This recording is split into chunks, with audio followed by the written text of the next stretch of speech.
नमस्कार, जोहार। आप देख रहे हैं वाईबीएन बिहार झारखंड। हमारे साथ सामाजिक कार्यकर्ता सुषमा बराइक है। सुषमा जी, आज आप लोगों ने जो प्रेस कॉन्फ्रेंस किया है, जो कोर्ट का आदेश था, 8 जून को ही आदेश आया है, महिलाओं के लिए हित क्या है? क्या लगता है जो कोर्ट ने पारित किया है, तो अब महिलाओं को कितना सुविधा मिलने वाली है? अगर थाना महिलाएँ जाती थी तो उनकी समस्याएँ नहीं सुनी जाती, तो उन पे एफआईआर लॉन्च नहीं होती थी। क्या लगता है कि अब उनकी समस्या हल होने वाली है?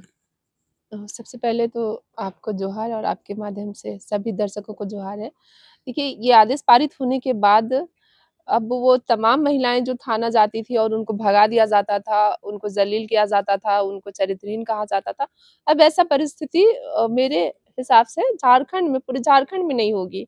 क्योंकि अगर ऐसा होता भी है तो ऐसे पदाधिकारी पे तुरंत कानूनी कार्रवाई की जाएगी और मेरी नज़र तो रहेगी ही। तो ऐसे महिलाएँ थाना के चक्कर काटती थी, जो पीड़िता है, मान लीजिए जिनके साथ रेप की घटना हो, उन्हें लगातार भगा दिया जाता था, उनके केस को लॉन्च नहीं, मतलब कह सकते हैं कि जाति से एफआईआर करने नहीं लिया जाता था और उनको पुनर्वास भी नहीं मिलती थी। तो क्या इन लोगों के लिए अब सबल होगा, उन्हें अब शक्ति मिलेगी? आप उनको कैसे मदद करने जा रही हैं? देखिए, एक तो ये जो आदेश पारित हुआ है, इसको जो सरकार है, जो पुलिस प्रशासन है, वो सख्ती से लागू करे और इस पे पैनी नज़र मेरी भी रहेगी कि कहाँ पे लागू हो रहा है, नहीं हो रहा है। अब कोई भी महिला के साथ हेय-दृष्टि से नहीं देखा जाएगा उनको। उनके साथ जो पुलिस प्रशासन है, वो मित्रता वाली व्यवहार करेंगे।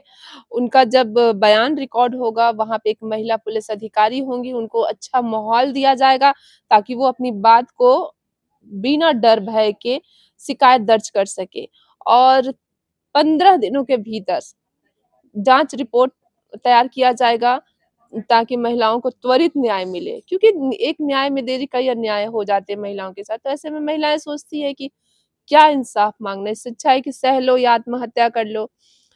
30 दिनों के भीतर उनको मुआवज़ा दिया जाएगा। उनको स्वरोज़गार से जोड़ा जाएगा, उनकी पुनर्वास की व्यवस्था की जाएगी और सबसे बड़ी बात कि उनको सुरक्षा की व्यवस्था की जाएगी। तो सुषमा जी, अभी लग रहा है कि आदिवासी महिलाएँ जो हैं, सुरक्षित महसूस इन सब मसलों पे नहीं किया जा रहा। अभी भी जो महिलाएँ पहले सोचती थी कि हम आदिवासी हैं, हमारी बात कौन सुनेगा?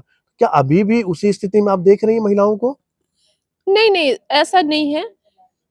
देखिए, अपराध जो है वो किसी भी धर्म की महिलाओं के साथ हो सकता है और ये सबके लिए लागू होना है और सभी महिलाओं को सभी महिलाओं को ये मैं कहती हूँ कि सभी महिलाओं को सशक्त होने की ज़रूरत है। यहाँ कोई जाति भेदभाव से ऊपर उठ कर के एक-दूसरे को सहायता तो करने की प्रशासन आवश्यकता आके है। सहयोग क्यों नहीं कर पाते? हमने कई केसेस देखे हैं, सिमडेगा की बात करें, गुमला की बात करेंगे, ऐसे केसेस जो होती है, जैसे आपने बता रहे रेप पीड़िता केसेस, तो वैसे लोगों को थाने जाती हैं लेकिन केस उनका नहीं लिया जाता है, एफआईआर दर्ज नहीं किया जाता तो। उनको तो पहले ही जज कर दिया जाता है कि ये चरित्रहीन है। जी। तो आप कैसे जज कर सकते हैं? आपका जो काम है आप कीजिएगा। आपके थाना में कोई आई है पहले आप एफआईआर दर्ज कीजिए, अनुसंधान कीजिए, है ना? तो बहुत सारे ऐसे केस के मैंने रेफ़रेंस कोर्ट को बताए थे कि देखिए ये केस है। किस तरह से महिलाओं को ये न्याय नहीं आपने मिल कब याचिका दायर किया था? ये मैं 2024 में की थी और 2026 में अब जजमेंट आया है।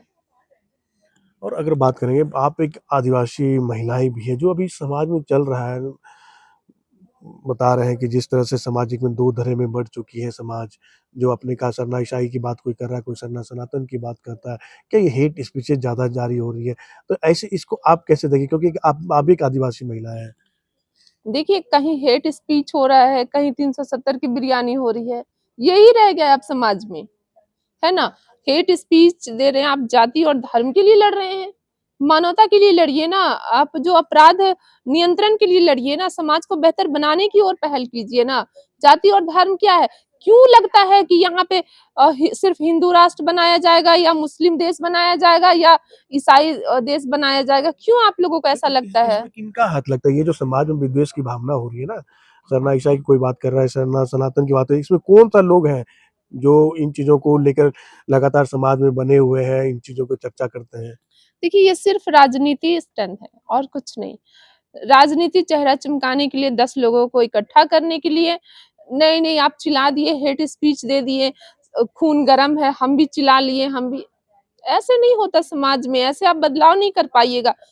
आने वाला जो युवा जनरेशन है, हमारे बच्चे हैं, वो ये हेट स्पीच सुनेंगे, क्या उन पे असर पड़ेगा? इन सब चीजों के लिए डिलिस्टिंग की मांग किया जा रहा है, क्योंकि अभी संविधान में अमेंडमेंट नहीं है डिलिस्टिंग को लेके, लेकिन मांगे हो रही है। जो जनजातीय सुरक्षा मंच है वो भी जाके दिल्ली में प्रदर्शन करते हैं, गृह मंत्री अमित शाह उनके समागम में आते हैं। ये डिलिस्टिंग को लेके आपका क्या स्टैंड है? क्योंकि शायद ऐसा लगता होगा आरएसएस को कि हिंदू खतरे में है, तो वो डिलिस्टिंग हो जाए तो जो क्रिश्चियन बने हैं वो पहले आदिवासी हो जाएंगे और फिर आदिवासी को हम कहेंगे कि आप हिंदू हैं, आप हिंदू हो जाइए। तो हम एकता एकता करेंगे और हिंदू राष्ट्र बनाएंगे। तो शायद इसमें आपको बीजेपी और आरएसएस का हाथ लग रहा है? हाँ, जाति और धर्म के नाम पे लड़ाना बंद कीजिए। ये धर्मनिरपेक्ष देश है और इसीलिए भारत देश महान है। तो धर्म से ऊपर उठ करके जो जेन्युइन चीज है, युवा बेरोजगार हो रहे हैं इसीलिए 370 की बिरयानी की बात कर रहे हैं। तो युवाओं को रोजगार दीजिए और ऐसे अपराध अपराध कर रहे हैं जो युवा, उन पे लगाम लगाइए, उनको जेल भेजिए। जो जैसे सोशल मीडिया पे पुलिस के पास इतनी पावर नहीं है कि जो 370 की बिरयानी खिला करके महिलाओं को जो अश्लील भाषा का प्रयोग किया उसको 24 घंटा के भीतर वो जेल में डाल सके। क्या प्रशासन क्या लगता है सतर्क नहीं है, अलर्ट नहीं है इन मसलों को लेके? प्रशासन कहीं अलर्ट नहीं है, किसी भी राज्य में अलर्ट नहीं है। अब मैं अकेली कितना लड़ूंगी, मुझसे जितना हो रहा है मैं एक विक्टिम होकर के कर रही हूँ, लेकिन एकजुट होने की जरूरत है महिलाओं को। तो लग रहा है कि आदिवासी ही हैं जो 2 से 3 धड़े में बँट चुके हैं। कई के अलग-अलग संगठन है, कई के अलग विचारधारा है। जिस तरह से हमने कहा ना सरना सनातन को लेके एक विचारधारा चल रही है, एक सरना ईसाई को लेके अपना चल रहा है। जो सरना सनातन का विचारधारा उनका एक सवाल ये हो रही है कि अगर आप आदिवासी हैं, आप कन्वर्ट होती है क्रिश्चियन में, तो आप 2 लाभ कैसे ले सकती है? कैसे लेंगी? अगर मान के चलिए कोई पहानी है, वो पहान मौजूदा तौर पे वो बिल्कुल। ईसाई में कन्वर्ट हो जाते हैं, तो क्या उनकी पूजा पद्धति और आदिवासी की पूजा पद्धति एक तो नहीं, उन्हें स्वतः हट जानी चाहिए या नहीं हटनी चाहिए? देखिए, मेरा इसमें क्या कहना है कि कोई जो आदिवासी हैं, वो ईसाई धर्म मान लेते हैं, कन्वर्ट हो जाते हैं, लेकिन उनका खतियान मुंडा है, आदिवासी का ही है, जो मिटा नहीं सकता है कोई। लेकिन अगर जो कन्वर्ट हो रहे हैं, आदिवासी कितना पिछड़े हैं, उनको शिक्षा की ज़रूरत है, रोज़गार की ज़रूरत है, बेहतर समाज में बेहतर जीवन जीने की ज़रूरत है। तो इन सब पे आप क्यों नहीं पहल कर रहे हैं? जब ये तो सब क्या आप नहीं आप इन सब ज़रूरतों को पूरा करने के लिए लोग कन्वर्ट हो रहे हैं? हाँ, ये मानती ज़रूरत हैं को आप? पूरा करने के लिए हाँ, ये तो है कि जो ज़रूरत क्योंकि है उसमें अच्छे स्कूल हाँ, मिलेंगे, अच्छे स्वास्थ्य की स्कूल सेवाएँ मिलेंगे। मिलेंगी, हाँ, हमारे नौकरियाँ। बच्चे भी मिशन स्कूल में पढ़ रहे हाँ, हैं। इसी हाँ, ये मेन कारण क्योंकि मान रही हमको है भी ना? लगता है कि वहाँ पे अच्छी शिक्षा तो हो रही है। मतलब अगर हम आदिवासी हैं, वो कन्वर्ट क्रिश्चियन हो जाते हैं, तो उन्हें स्कूली शिक्षा अच्छा मिलेगा, मेडिकल की सुविधाएँ मिलेंगी, नौकरियाँ मिलेंगी। हाँ, हाँ, बिल्कुल, ये मान बिल्कुल। तो 2 हो गया ना, हाँ। आप 2 का लाभ ले रही है ना, दोनों जगह का।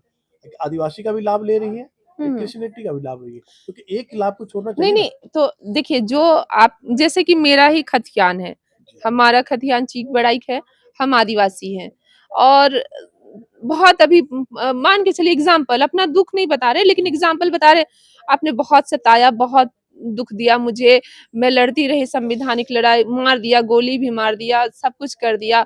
अब इस परिस्थिति में जो हमको बचाएगा, जीवन देगा, हम तो वहीं ना जाएँगे। बिल्कुल। जो बोलेगा कि सुषमा तुमको तो गोली लग गया है, आओ मेरे हॉस्पिटल में हम तुमको बचाते हैं, हम तो वहीं जाएँगे। सरकार हमको खींच रही थी कि उसको रिम्स ले जाओ लेकिन हम बोल रहे थे कि हम मेडिका ही जाएँगे, हमको गोली लगी है। लेकिन हमको पता था कि हम रिम्स जाएँगे तो हम मार दी जाएँगे, लेकिन हम मेडिका जाएँगे तो हम बच जाएँगे। तो हर लोगों की उम्मीद होती है कि मेरे जो बाल बच्चे हैं वो बेहतर जीवन बिताएं समाज में। देख ही रहे हैं युवा जनरेशन, कोई नहीं चाहेगा कि जो मेरा बेटा है वो पब्लिकली आकर के बोले कि मैं 370 की बिरयानी खिलाया और लड़की के साथ ऐसा किया, कोई नहीं चाहेगा। तो जब अच्छी शिक्षा मिलेगी तो आपका बाल बच्चा ऐसा थोड़ी बोलेगा। ये मतलब यही कारण है जो बताई है कि आदिवासी इसलिए अभी अधिक कन्वर्ट हो रहे हैं, क्योंकि उन्हें शिक्षा हो, रोजगार हो, स्वास्थ्य की समस्या अच्छी मिल रही है, इसलिए लगातार कन्वर्ट हो रहे हैं। बिल्कुल, बिल्कुल और तो क्या पूजा भारत सर पद्धति में आपको अलग नहीं लग रही है? वहाँ पे मैं जहाँ कहा है कि अगर पूजा पद्धति की बात करेंगे, जो आदिवासी की पूजा पद्धति अलग होती है, आप भी जान रही हैं। मुझे क्रिश्चियन तो मैंने जहाँ देखा है कि वो चर्च भी जाते हैं और जो कन्वर्ट हो गए हैं वो घर में पूजा भी करते हैं, मेरे हिसाब से। तो जो पहान तक है उनको रहनी चाहिए उस जगह पे। जो आदिवासी पहान है वो अच्छा अगर कन्वर्ट हो गए हैं, हुँ, हुँ। तो इधर पूजा पद्धति करनी चाहिए, बराबर रहनी चाहिए। उधर भी करे, चर्च भी जाए, पूजा भी नहीं, करवाए। पहान को जी, नहीं रहना चाहिए। तो यही अब पूछ रहा हूँ। अगर आम जनता कर रहा है जी, वो मैं एक अलग मैटर करता जी, है। मैं यही पूछ रहा ब्राह्मण हूँ। और पहान इसका जैसे ब्राह्मण है तो मैंने बहुत सारा हेट स्पीच सुना है कि ब्राह्मण के लिए लोग कहते हैं कि अ, हम मांगते हैं भगवान से लेकिन ब्राह्मण मांगता है हमसे। तो ये हेट स्पीच हो गया। वहां पे क्या हो गया आपको बता रहे, ब्राह्मण आपसे इसलिए मांगता है क्योंकि वो भगवान की दरबारी कर रहा है। बिल्कुल, वो उसको नहला रहा है, धुला रहा है, जी। पोछा लगा रहा है, झाड़ू लगा रहा है उनके जी, दरबार पे। बिल्कुल, बिल्कुल, वो आपसे मांगेगा ही। बिल्कुल, ये तो है। लेकिन कितनी गलत मानसिकता समाज में फैलाई जा रही है। उस ब्राह्मण का क्या गलती, वो झाड़ू पोछा कर रहा है, वो भगवान का देख वो रेख, वो सुबह से लेके दरबार रात तक लगी रहते हैं, रात तक लगा रहता है। मंदिरों तो में ये लगा सब रहता है। जिसको बुद्धि ज्ञान नहीं है वो अनर्गल बात समाज में कर रहे हैं। उसी तरह से जो सरना है, सरना कोई धर्म नहीं है, सरना पूजा स्थल है। और जो पहान है वो अपने जगह पे पूजा कर रहे हैं। बहुत सारे मंदिरों में भी तो पहान है। चलिए अभी चलिए आते हैं, सरना कोड को लेके क्या मानती है जो लागू नहीं हो पा रहा है? 26 साल हो चुके हैं। सरना कोड को भी लेके 2 धाराएँ 3 धाराएँ हैं कि हमारी जनजातियों की बात करेंगे, 400-500 जनजाति है, भील है, गोंड है, वो मानेंगे कि नहीं मानेंगे? क्या लगता है यहाँ सिर्फ झारखंड के आदिवासियों की मांग से तो नहीं हुआ, छत्तीसगढ़ चले जाएँ, मध्य प्रदेश चले जाएँ, उड़ीसा चले जाएँ, महाराष्ट्र वहाँ भी आदिवासी है, सबको एकजुट होना होगा, मंच पे आना होगा।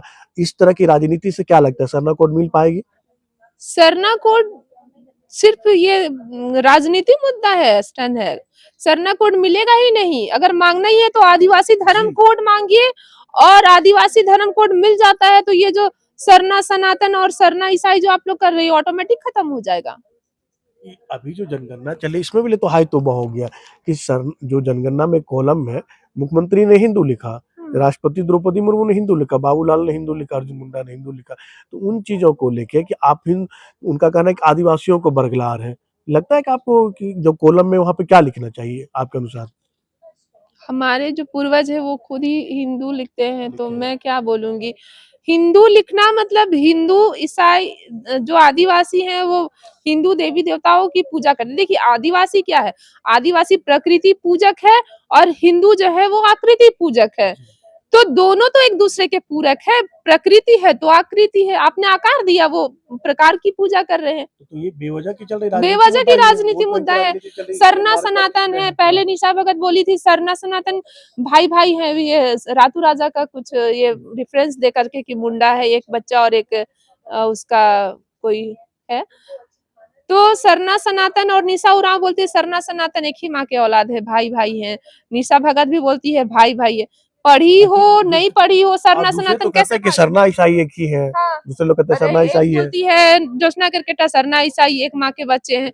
मतलब ये सब क्या चल रहा है, सरना सनातन क्या ये लग रहा है सरना इसलिए पब्लिक देखिए स्टंट है या वायरल होने के लिए किया जा वायरल रहा है? होने के लिए किया जा रहा है। जो माननीय द्रौपदी मुर्मू जी हैं उन्होंने अगर लिखा है अपने कॉलम में हिंदू या मुख्यमंत्री लिखे हैं अपने धर्म में कॉलम में हिंदू, तो उनको एक्चुअल में पता है कि सरना सनातन है क्या।